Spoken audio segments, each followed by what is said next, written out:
ফেনীতে এবছর বন্যায় ক্ষতির পরিমাণ আনুমানিক ২,৬৮৬ কোটি ২০ লাখ টাকা। ফুলগাজী উপজেলার জগৎপুর থেকে বিস্তারিত জানিয়েছেন প্রতিনিধি দিদারুল আলম।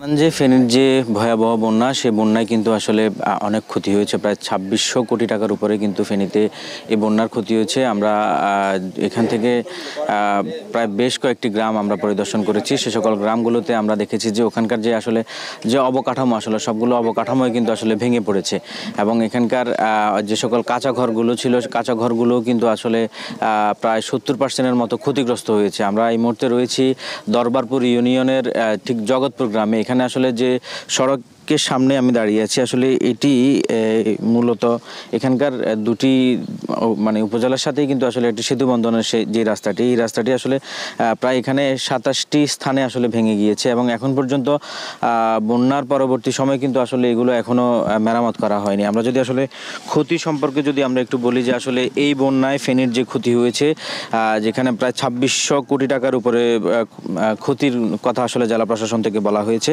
তবে আমরা আসলে একটু বলে রাখি যে আসলে বন্যার পরবর্তী সময়ে এখানে আসলে সরকারি থেকে একটি তালিকা করা হয়েছে, আসলে যারা কারা কারা ক্ষতিগ্রস্ত রয়েছেন আসলে তাদের তালিকা করা হয়েছে এবং সরকারি যে সহায়তা যে বিষয়টি, সেটি আসলে এখন পর্যন্ত মানুষের দোরগোড়ায় এসে পৌঁছেনি বলে আমাদেরকে এখানকার অনেকেই জানিয়েছেন।